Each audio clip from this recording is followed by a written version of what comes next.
Gregory is quite the suspicious character. He seems to have the knowledge of a 40-year-old, but isn't even old enough to watch a movie alone. So what's the deal with this possibly humanoid robot, possibly Afton random kid in this otherwise confusing game? Well, that's what we're exploring today. Let's do it. In at 10, killed Vanny. Vanny isn't actually a killer. At least there's no evidence that Vanny wanted to kill Gregory. Vanny never threatens us, she's never holding a knife or another weapon, and for all intents and purposes, she's definitely creepy and wants to kidnap us at least, but she isn't trying to kill us, at least in the eyes of the law. And everyone is saying that Gregory having her killed is fine because his life was in danger, but in the eyes of the justice system, his life wasn't exactly in jeopardy in that sense. Self-defense also only counts if you use the proper amount of force, meaning not an excessive amount, because, you know, making someone suffer and then die isn't self-defense, that's just torture.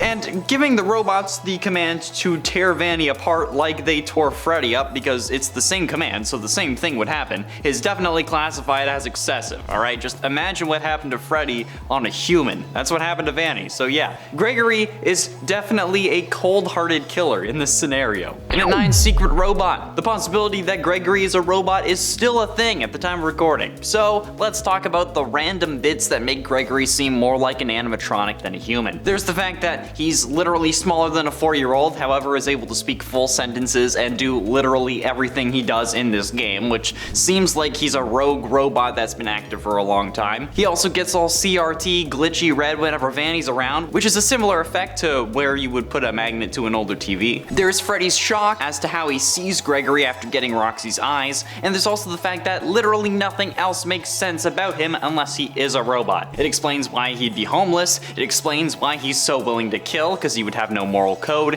It would explain why Vanny would be willing to bring him to Afton if he's supposed to be crying child as a robot, and it explains why Afton takes over Freddy and not Gregory if he is meant to be crying child.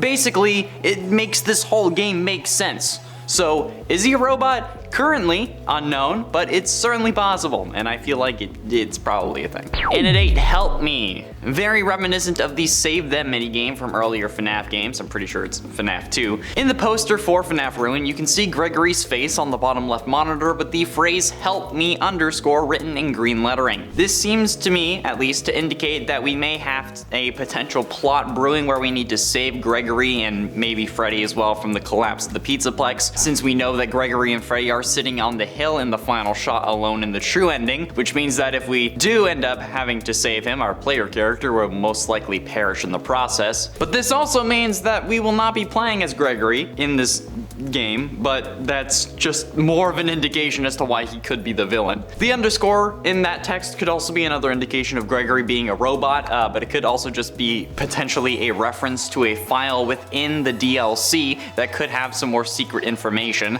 but I have no idea if that is true. It's just speculation since we don't have any of the files for the DLC, because, you know, underscores are primarily used for putting spaces in file names without actually using spaces. Or it could be that we're, like I said, we're just trying to help him. But it could also be a ruse that's meant to lure us to a place where we will ultimately perish. And at 7, caused this.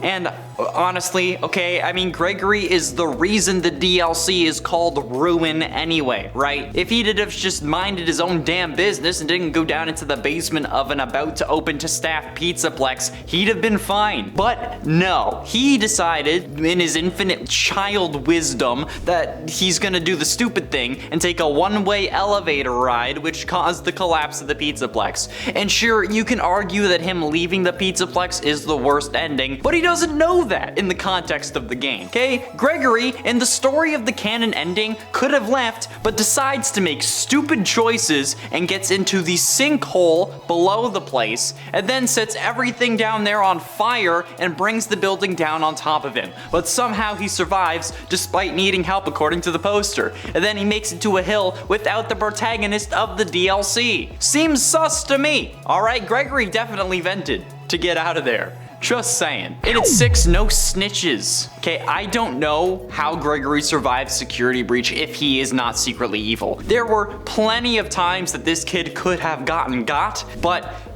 no. Particularly when Freddy gets grabbed by the Moondrop animatronic right outside of Parts and Service. Alright, are you telling me that the daycare attendant, Moondrop, whatever you want to call him, told Vanessa that Freddy was in the Parts and Service room like, hey, I got ya boy downstairs, but didn't mention that we were in the recharge station right next to it? I mean, like, he knew we were there. He waved at us while he was dragging Freddy's corpse. Like, then she's talking to Freddy as if she doesn't know we're listening in, and as if she thinks that we're working with him, but isn't quite sure. Like, come on, okay? Like, yeah, the daycare attendant can't get us if we're in the recharge station, but we're clearly visible, okay? We aren't invisible, he can see us, so why wouldn't he also inform Vanessa that we are working with Freddy and just confirm it? Okay? If he did, like, she would have brought that up instead of asking him if he was helping us. It doesn't make sense. The daycare not ratting on us is extremely suspicious in my opinion, and just seems like they needed to get him downstairs to Burntrap or something, alright? I don't know, it's creepy. Halfway through into number 5, Vanessa relationship. His relationship with Vanessa also seemingly makes no sense. Okay, we're willing to kill her in one ending, she does something to us in another ending, but if we free her from William's control, she ends up taking us out for ice cream, and then we sit on a hill with Glamrock Freddy's head. No big deal. Like, what the hell? This lady just spent 6 hours trying to kill you in your mind, bro. Okay, so like, you think that that would make it a little more difficult to just chill with her, okay? Even if she did offer you ice cream, which you know what is even worse. Would you get into her unmarked van if she offered you ice cream too? I doubt it. So why would you think that this is a good idea? I don't know. It seems like they're related or that they know each other somehow, but no connection prior to this is ever established. So what the frickin' hell? Like, Gregory isn't mentioned in Vanessa's therapy sessions and vice versa if he is Client 46. Like, Vanessa isn't mentioned to Gregory, if those are about Gregory, but like, even if they are, who made him associated with the company? Okay, it could have been Vanessa, but wouldn't we have mentioned it or mentioned her odd behavior? I don't know, okay? This dude has so much going wrong with him that it is triggering all of the red flag sensors within me. And those have gotten good. I have dated some crazies. And for Gregory oddities.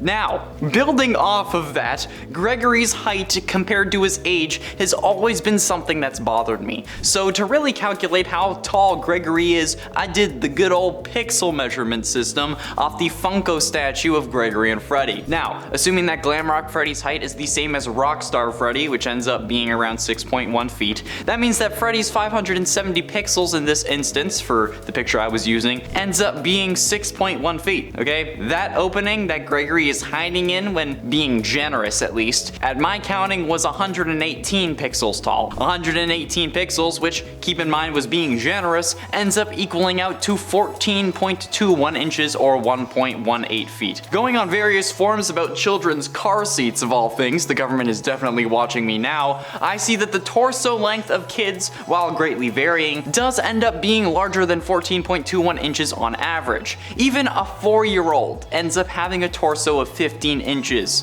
And the knowledge that this kid has exceeds even some of my own. The kid is the size of a 4-year-old maybe, but can fit inside baby strollers and various other small areas around the Pizzaplex. He's too small to drive one of the go-karts alone, but knows how to restart generators, operate a trash compactor, start and drive a car, and has the ability to identify a car battery, connect jumper cables to that battery properly, and then use those to fix Freddy's whole recharge every hour issue in one of the endings.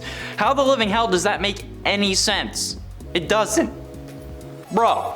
Getting close to the end of number 3, grand larceny. Now, having all that knowledge is one thing, but stealing a load of trinkets, which he also does in this game, is fine, okay? Assuming that, like, we gave Gregory a pass on that, at least. He still commits grand larceny in addition, which is typically stealing anything which has a combined value of 400 or more, or something that would cost over $400 to replace in a reasonable amount of time. If we ignore the 87 collectible prize boxes found throughout the game, which would easily equal over $400, he still steals Freddy at the end of the game. In basically every ending, Freddy and Gregory leave without a care in the world, including the canon one. okay? And before you say, Connor, I'm calling BS, Freddy chose to leave with Gregory. Freddy is an animatronic robot who cannot physically make that choice. He is property of Fazbear Entertainment. He is not a living being. He is an artificial intelligence. Just like ChatGPT, he has no rights. He is an object in the most literal sense of the word, which makes me think that maybe we need to start advocating for animatronic rights. But like, come on, okay? Freddy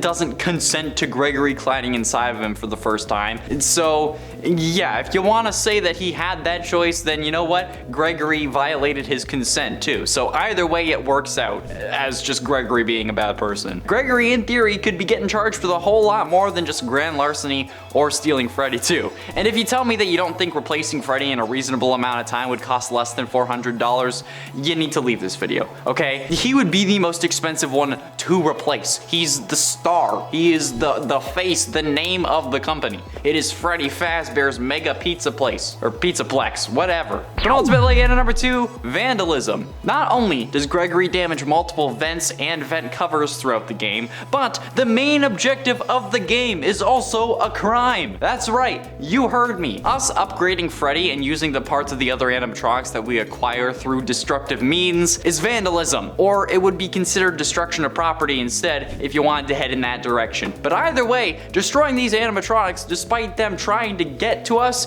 is a crime. Okay? Technically, we don't know what happens when we get caught by an animatronic. Same thing with Vanny, alright? Like, our screen cuts out before we see any real damage or harm come to us. So assuming that we get killed while the likely scenario is merely an assumption. Plus, they're animatronics, so we can't really claim self-defense. Well, I mean, I guess it would depend on the jury and the judge as to whether you could claim self-defense or not, but like yeah, you feared for your life, but does that really call for hitting Roxy with a go-kart or crushing Chica in a trash compactor and it's like smashing Monty with a giant bucket? You could have just hid inside of Freddy's green room the whole time. You chose to go out and destroy these animatronics, so you put yourself in harm's way, which kind of negates the whole self-defense idea too, okay? They could also use the fact that Freddy was good as reasoning as to why the rest wouldn't have hurt you, so yeah. And finally, and at number 1, Burntrap. So, during the true ending, otherwise known as the Afton Ending, or the Burntrap ending, or the whatever you want to call it ending, because it doesn't really matter, we have to fend off Burntrap's attempts to take control over Freddy by setting him on fire with what I'm assuming are the mechanisms that Henry used in FNAF 6. However, it's pretty convenient that we fall into the room that we need to, with monitors set up to the areas that Burntrap enters, and only those rooms, with buttons that light fires in those rooms that correspond with the monitor. Like, I'm surprised that you hit the button on the left and the right one doesn't like set on fire, alright? Come on, it would have been far more convenient for Henry to light everything at the same time, but I mean, like, think about it, okay? How are these working? It's clearly been a while. It's like Gregory knew that he would be fine. It's like he knew that going down the one-way elevator trip would all work out in his favor. And his first reaction, his first instinct to seeing this thing crawl out of a recharge pod is trying to destroy it instead of questioning what the f it even is, okay? Like, I think he briefly mentions it, but then he instantly forgets about it and then it's like, fire! Like, the dude is an arsonist, straight up. And you know what? If you're excited for the Ruin DLC to see that I'm right, be sure you click the video that's popping up on screen now. Thanks for watching. Gregory's a psychopath, and you know what? I respect it.